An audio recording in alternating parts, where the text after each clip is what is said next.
Hi, this is Rahman Sheikh.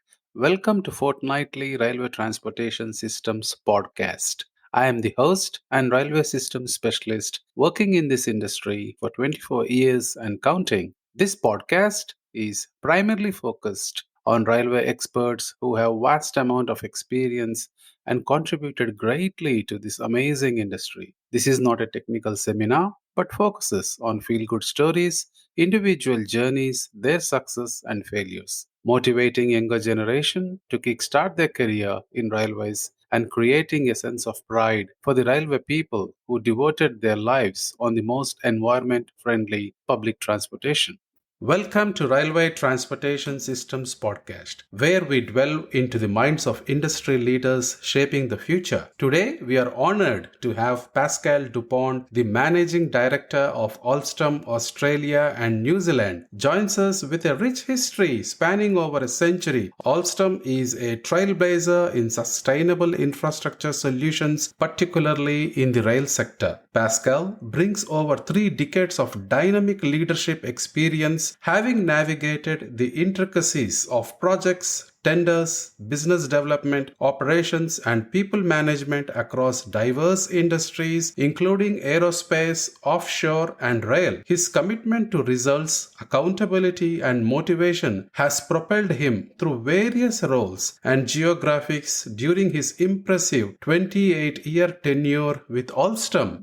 For over 2 decades, Pascal has been an integral part of the Asia Pacific region, contributing significantly to the company's success. Beyond his professional achievements, Pascal is a firm believer in the power of people as the driving force behind any organization. He is passionate about fostering a culture of teamwork that empowers every individual to shine while collectively working towards common goals. Join us as we explore Pascal's insights, experiences, and vision for the future in the exclusive conversations. Hi, Pascal. Welcome to Railway Transportation Systems Podcast. Thanks, Raymond, for having me today. It's great to have the opportunity to share my experience and insight with you. Thank you. Not just with me. There's a huge audience there who listen to my podcast. And Pascal, basically all the questions are framed in and around your expertise and Alstom. So in between, if you want to add anything you feel to tell to the audience, please feel free to do so. Let's start with the first question. Your career with Alstom spans an impressive 28 years across various roles and geographies. Could you share some key milestones or experiences that you have significantly shaped your professional journey? Yeah, I think, as you said, my career is quite long so far in Alstom. I'm trying not to count anymore because it's a bit frightening.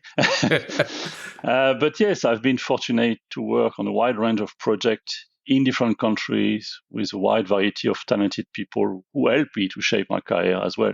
I would say one of the most interesting parts of my career was when I chose and wanted to have an experience overseas, which is already 20 years ago that I left France. And I would say my time in Hong Kong and China was quite effectively for me pivotal to my career and my growth, because I really moved from projects execution background to more tender, commercial business development in a country where you don't necessarily speak the language, which add to the challenge. And across my experience in China, I had to deliver 2 projects for the Olympic Games, which that milestone, you can never move it. Yeah.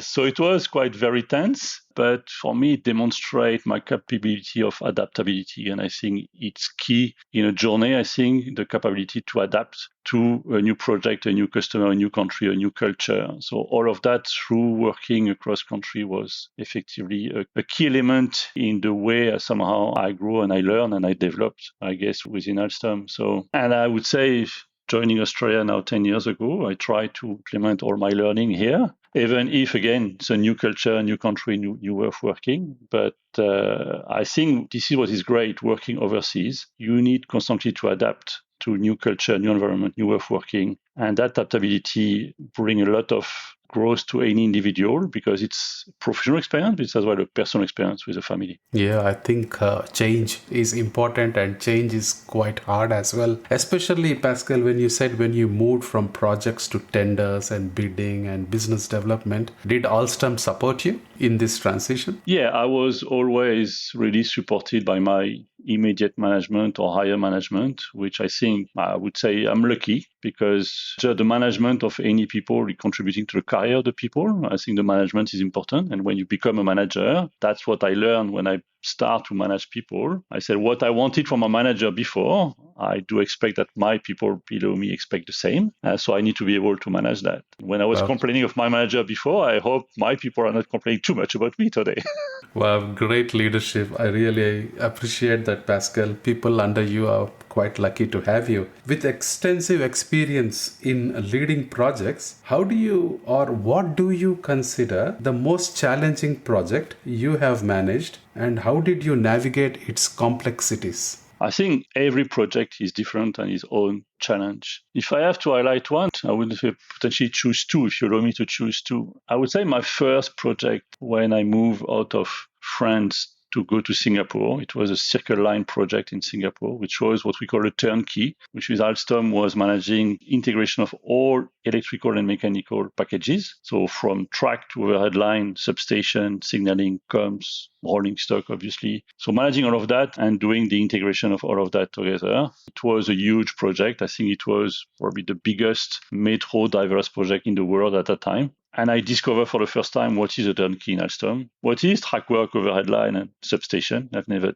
seen that before in my career. So on top of being very complex, I had that learning of new subsystem to me. And of course, starting to work overseas, which was a first. So there was a lot of first into that one. And for me, how I go across that is really use my colleagues, be a sponge and basically learn from them. And after taking a bit of not risk, but being brave enough to take some level of accountability and responsibility in my role and push. That's what always the advice I give to my people is push a bit the borderline of your own role and job description. Because if you push a bit the borderline, it's not to upset your colleagues. It's just to understand what your colleagues are doing before you or after you. So that if you understand what is happening a bit around you, you can probably better perform your role so that the next colleague benefiting from what you are doing, he got what he needs. So for me, that was the first one. I would say the second one would be when I arrived in Australia. It was to manage the Sydney Metro Northwest project for Alstom, which was the first driverless metro in Australia. So, of course, a lot of expectation here, but it was great to be part of that challenge. It was not new to me, a driverless metro, but it was new to me in Australia. And I think it has allowed me to bring my experience to the local team and my colleagues here, and as well, I hope, to the customer to be able to deliver that product successfully. And I think it was. So I would say that's the one I would like to highlight. Yeah, great insights, Pascal, and great takeaways for the people who are listening. Now let's move to your current role as a managing director of Alstom for Australia and New Zealand. What are the unique challenges and opportunities you have encountered in the rail industry within this region? I think having spent quite a few years in Asia Pacific, I can say that, Australia and New Zealand is definitely different from China, India, or Southeast Asia. It's different way of working, clearly. But I would say there is such an exciting pipeline in Australia. Since 10 years that I'm now in Australia, there was constantly project and pipeline in front of us that the state keep on investing in the rail industry, which is great to see. I think Alstom has been quite successful in the past years, and we are operating basically in our 3 product line that Alstom is doing. So across rolling stock, so doing trains and trams, around signaling, and around as well services and maintenance. So we are really present today in those 3 product lines. What Alstom CEO at group level is calling in Australia, you are kind of mini Alstom because we are selling and we are executing all the product line here. And there is always a pipeline. So the key challenge is to be able to deliver the portfolio that we have, because it's good to win a project, but we need to deliver according to customer expectation. So there's huge challenge in executing our portfolio, while because we're on long-term project in railway industry, it's 2, 3, 4, 5 years, depending on the scale of the project. But you need always to think about the next one, because if you want to maintain your resources that you develop locally, you need to make sure you can grab next opportunity in the years to come. So it's a constant balance between execution and being good at what we do, because the best way to get loyalty from our customers is to deliver what they expect on time and on quality,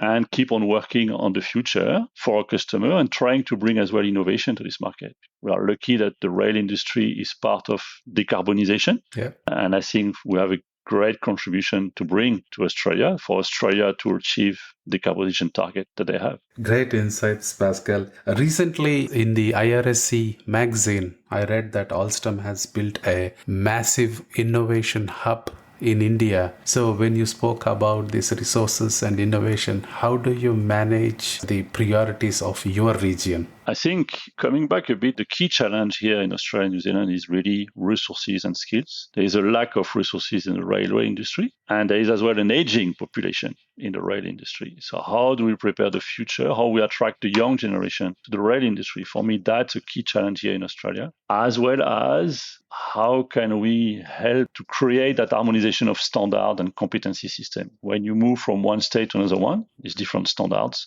It's different competency system for our people. So to bring people from one state to another one, they need to acquire a new competency of that state. This is really challenging because the pipeline is in every state, and we need to allow that mobility and that flexibility with people and skills. And for me, it costs as well money to the taxpayer in Australia. So if we can harmonize that, it'll be more value for money for every state. And I think will ease as well our people to grow and develop on one system and competency and not several. So for me, that's the two key challenges we face in Australia in the rail industry. Now, how do I tackle that? I mean, is give opportunity to people to grow. And when we grow, it's not only horizontally. People tend to think, I want my boss position. There is a lot of growing laterally, horizontally, so cross-functional. So how we develop people cross-functionally, for me, that's one area. And a lot of work with university, with graduate program, develop innovation as well with university. So that's where we want to go and what we are trying to start at the moment. I think you will get success, Pascal, and I truly wish that could happen because I have heard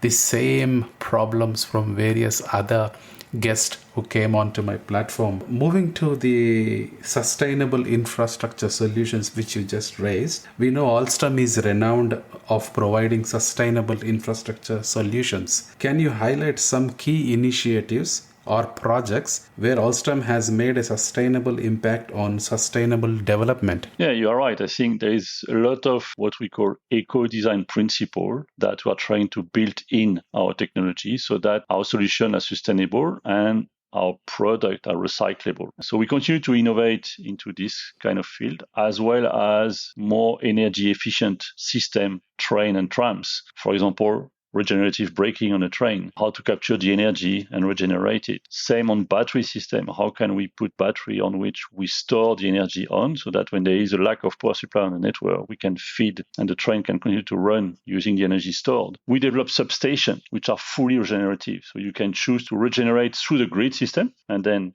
resell it somehow, or you can regenerate through the railway system to give the energy to lift, escalator, or something else. So there is a lot around those technology and initiatives that we are doing. Wow, so do great works by Alstom, Pascal.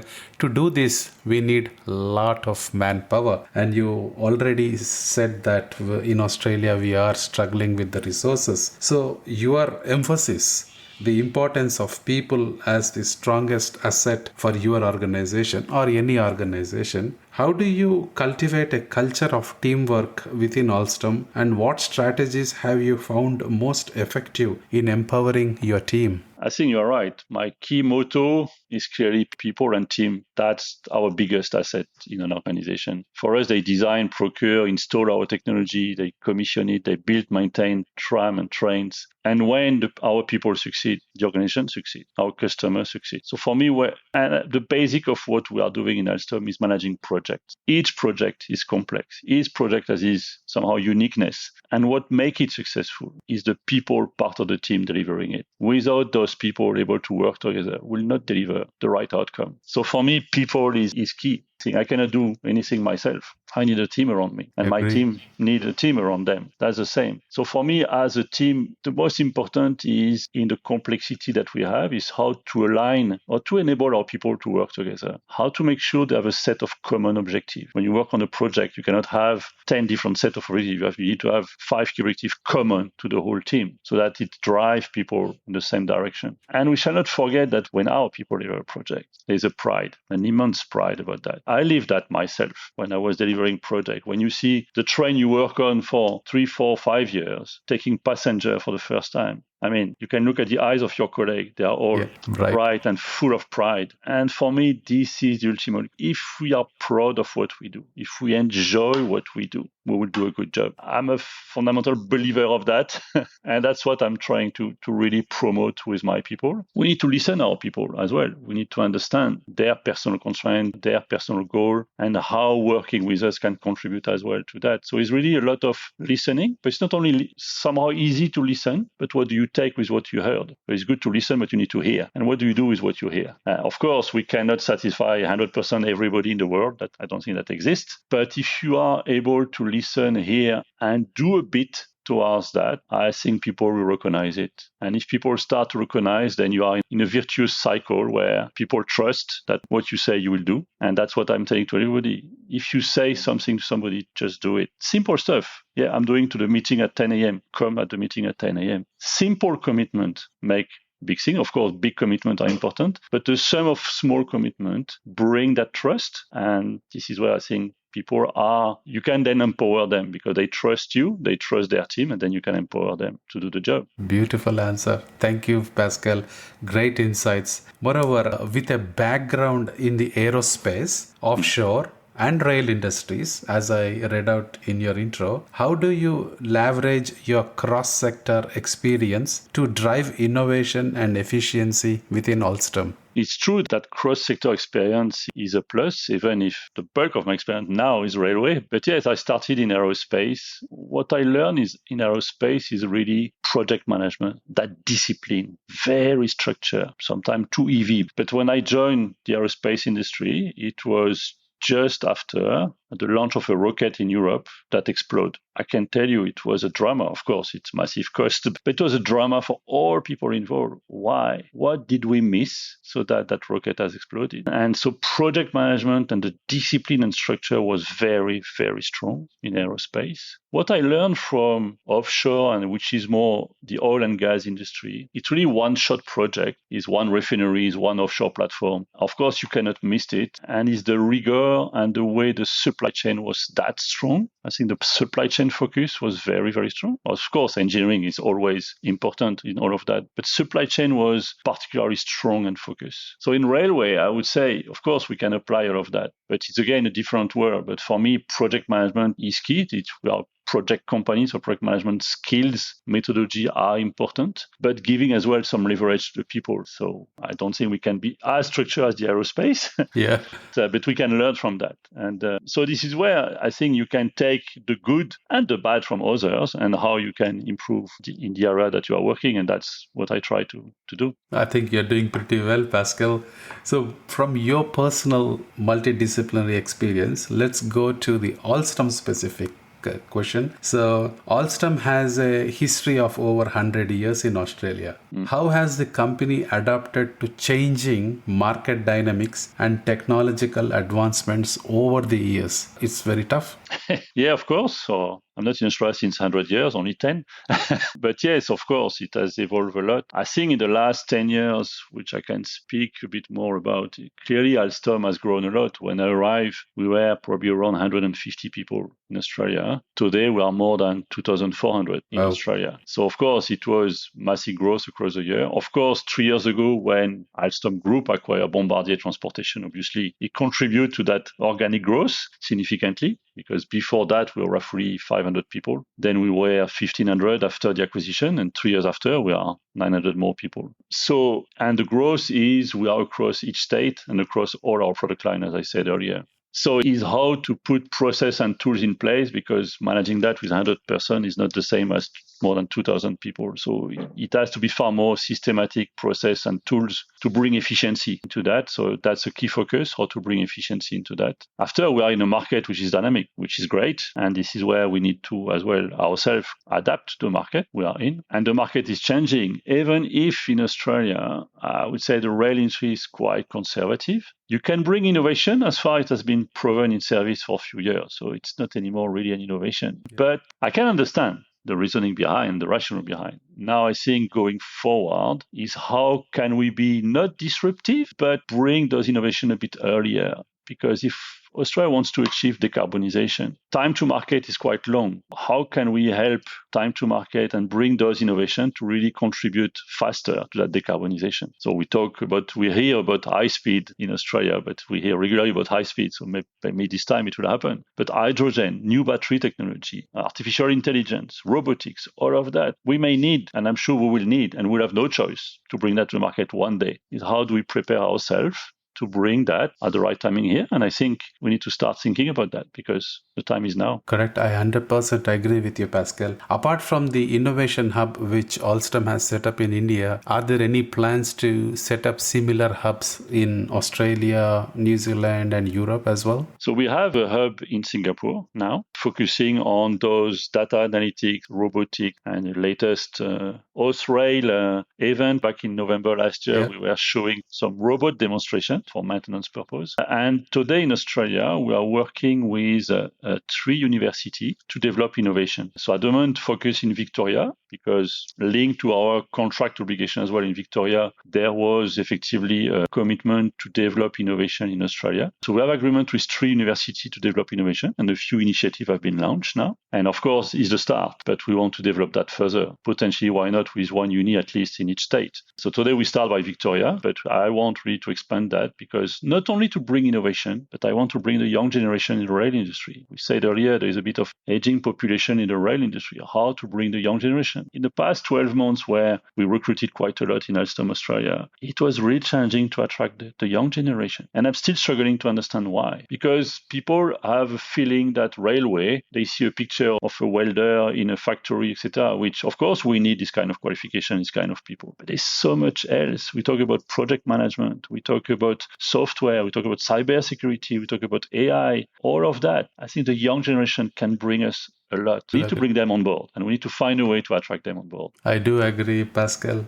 Great leadership. I think one of the ways probably we need to go to the schools and unis, put some demonstrations, do some talks, not just in Australia and IRSC conferences. Yeah. Hopefully we try to attract them. And in your answer, I picked one thing, which is Bombardier acquisition. In your role as managing director, business development is a key aspect. What strategies do you employ to identify and capitalize on new business opportunities in the rail sector? I think we know roughly what is the pipeline in the next 3-4 years, because the state are publishing that, are talking about it. So we know roughly what will happen in the next 3-4 years. But for me, business development is going beyond that.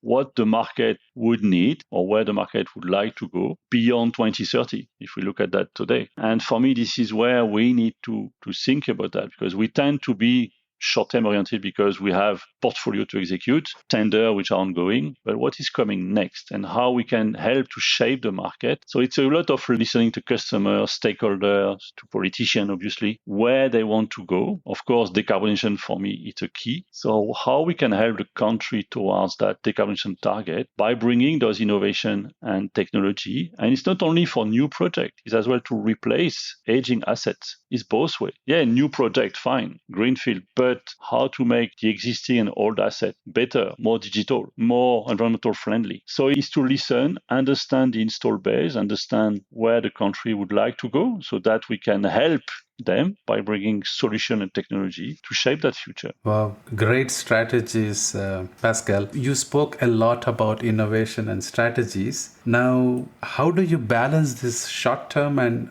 long term vision, especially in a sector with evolving technologies and market demands, as you just said? I'm dedicated people to long term so that I have people focusing on short term delivery. Yeah, that's the focus. Don't be disturbed. Deliver the expectation of the customer. Short term, yes, there is tender. So yeah, there is team dedicated to that. Business development, I need and I have structure the organization so that I have people which are focusing beyond 5 years from now. And so that we can discuss with uni, we can discuss with stakeholder, we can discuss with our own R&D internally to push the R&D towards what we believe are the needs coming here. So it's really to separate, because if we tend to do the two, we will be attracted by the short term, which is normal, which is our current obligation, and will not spend enough time on the longer term. That's why I split a bit some people to say your job is 5 years and beyond. Yeah, I do agree. In your role, Pascal, especially collaboration is key in rail industry. Can you share an example of a successful collaboration or partnership that had a significant impact on Alstom's success? I think the market knows we are quite well present in Victoria. We have quite a few project history with Department of Transport and Planning in Victoria. And I think we are trying across those years to develop more really a collaborative way of working, because yes, we have contractual obligation to meet. That's a given. We need to meet that. But how to achieve that by really working together and embarking DTP people and Alstom people on the same journey. I mean, it's always a sentence I heard, which I like from them, is say, bring us on the journey. And that's what we're trying to do, bring them on the journey. Yes, we have contract obligation. They have their own obligation as a client, as representing the state, but there is value in being able to find a common way of delivering that. And that's what we're trying to achieve. And I think we are trying to develop the same in Western Australia with PTA, through the C-Series Metronet project. It was the first, it was bring back manufacturing in Western Australia after more than 20 years of absence with 50% local content in Western Australia. We had no choice than to work with PTA and the state to find solution over there. And I think it's a great collaboration as well, where we are helping PTA, but PTA is helping us. And it's a win-win solution. So that's the same with DTP. What is the win-win solution so that if we deliver, if we understand well each other, that's a win for the state, that's a win for us. So it's really to develop that collaboration. I think it's two examples that for me are effectively important in Australia. Yeah, I do agree, Pascal. Recently on LinkedIn, I saw your post where you shared the Bellevue manufacturing site at Perth. How big is that? The photos looks amazing. It's not that big because it's one workshop. So it's the state that built basically the building for us to manufacture after we bring all the tools, etc. inside and the jigs. But it's not that big. It's focusing on one project. So it's not a huge speed of manufacturing, but it's a brand new facility, environmental friendly, very bright. So with the light for the people to work in. So it's very interesting to see when I visit, for example, Ballarat, our site, which is more than 100 years old, which we just renovate recently. Wow. But obviously it's different because when it is brand new, you think how you want to establish it straight away so that you can put your lean process straight away in it. When it is an old setup, you need to adapt as well to that. So, but yeah, it's great to see the difference between the two. I do agree. Wow. At least it's a start and creating lots of jobs for the local people here. Appreciate that. Looking ahead now, what excites you the most about the future of railway manufacturing and sustainable infrastructure? And how do you see Alstom contributing to these advancements? I think pretty much we covered it, but give us an idea about overall strategy. For me, it's really, I think when we compare, and there is usual graph in every social media that we have seen comparing rail with airplane, with car or truck industry. And in terms of CO2 contribution, the railway is the industry to be. So when we think about decarbonization, where everybody has to go, and Australia is going in that direction too, we have a fantastic card to play to contribute to that. And it's a society. So the purpose of the railway industry is there. We don't need to create it. It is there by default. Now, how we develop it to make sure we achieve the goal. It's again, those innovation, how to bring innovation. And for me, is to grow the people. And Australia, yeah, it's quite far away from Europe and other continents. How can we develop a good level of autonomy that we don't necessarily have today in some aspects? So bring those competencies here. Develop those competencies here And for me, that's the fantastic opportunity we're in front of us, is contribute to decarbonization, bring innovation, grow and develop people to develop that local autonomy here in Australia. I do believe is a strong advantage for the future. Great insights, Pascal.